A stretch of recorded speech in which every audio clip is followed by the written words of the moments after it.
The power of the federal government would be augmented immeasurably if we're able to impress into its service and at no cost to itself the police officers of the 50 states. Which means, if you let me paraphrase just a little bit, they can't do it, but we can go along. We could voluntarily go along with the federal government because we want their money and their grants and their equipment and their tanks and their guns, their training and everything else. And that's kind of what's going on. This talks about the Commerce Clause and how they've stretched that out beyond recognition. And it also talks about the Supremacy Clause. And the federal government has used that to say that they're supreme. But what does the Supremacy Clause say? Well, let's read what Scalia says.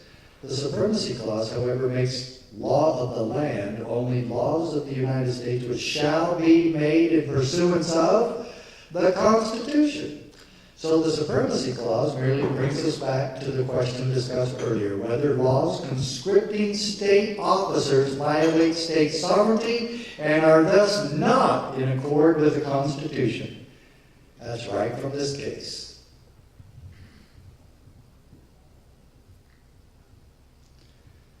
Look at this one.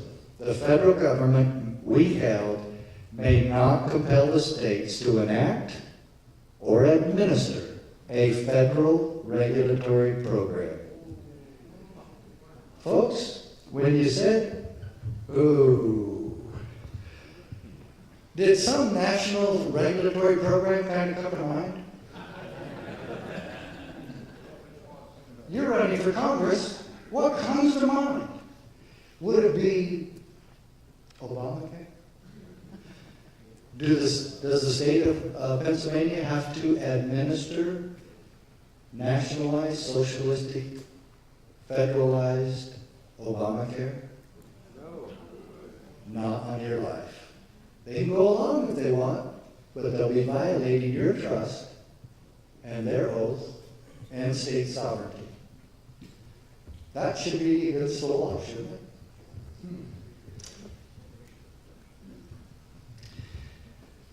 Preservation of the states as independent and autonomous political entities is arguably less undermined by requiring them to make policy in certain fields than, as Judge Snead aptly described it over 2 decades ago, by reducing the states to puppets of a ventriloquist Congress.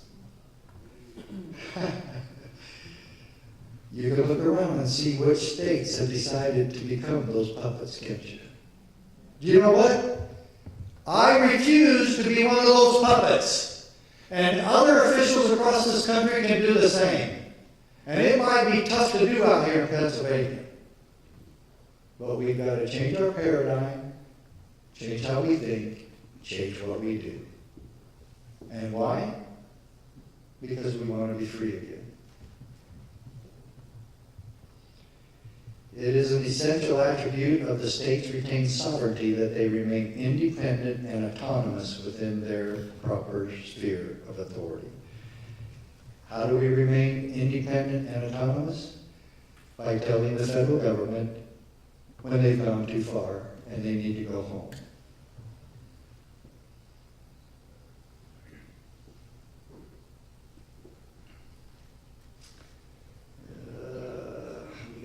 Sorry. You'll have to watch that one later. To say that the federal government, now this is where Scalia really gets kind of out of hand a little bit. He is so overcome with wanting to tell the other 4 dissenters on this decision, he just had to tell them they were stupid. I'm not kidding you. You can actually tell it here. And he calls them, he says that they are using, in red, empty formalistic reasoning of the highest order. From now on, when you want to call somebody else stupid and they won't know it, but you can still get it off your chest, tell them, you're using empty formalistic reasoning of the highest order. And I'm quoting Justice Scalia of the United States Supreme Court. And they'll go, hey, yeah, well, I probably am.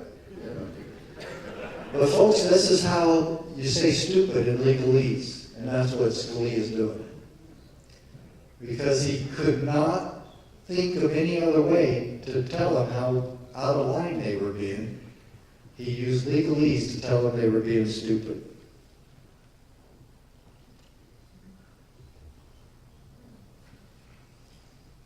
Okay.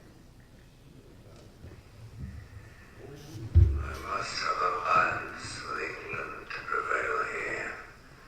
You achieved that. You saved your family, increased your land. In time, you will have all the power in Scotland. Lands, titles, men, power, nothing. Nothing. Nothing. And fight for me. Because if they do not, I throw them off my land and I starve their wives and their children.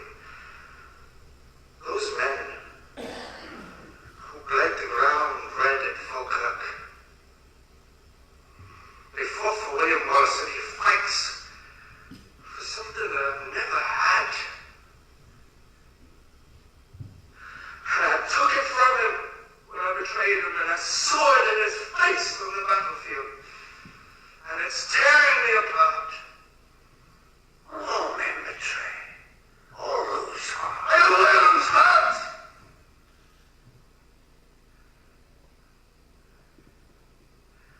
I want to believe as he does.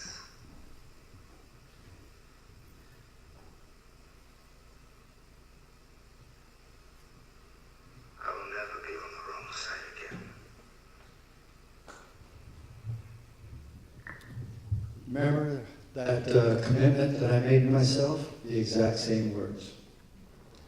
I made that commitment 11 years before I saw this movie. When I was at constitutional training for cops, I promised myself I will never be on the wrong side again. The exact same words. That movie had a profound impact on me. And there's not any of us that should say anything less. This is my favorite quote from my decision, from the case that we won at the United States Supreme Court. But the Constitution protects us from our own best intentions. Wouldn't it be wonderful? Wouldn't it be miraculous if we had public officials in Harrisburg? Is it Harrisburg? Yeah. In Harrisburg. And in your counties. And in Washington, D.C. that knew and understood one simple sentence. But the Constitution protects us from our own best intentions. It divides power among sovereigns and among branches of government precisely so that we may resist the temptation to concentrate power in one location as an expedient solution to the crisis of the day. The crisis of the day. They would never create that crisis, would they? They wouldn't try to do it through propaganda or brainwashing that we have absolutely got to have nationalized health care that we can't afford. And the worst thing we can't afford is the mentality that government is here to take care of us. You ever ask them to take care of you, you're crazy.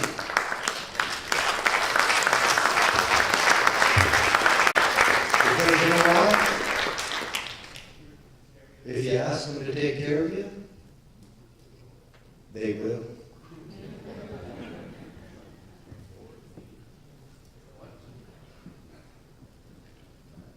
Now I'm going to get to why he said this was stupid. Let's start right in the middle, down in where it says in the middle, the federal government. See that? This is Justice Scalia telling the United States Congress they were out of line and telling each one of us that state sovereignty is still the supreme law of the land.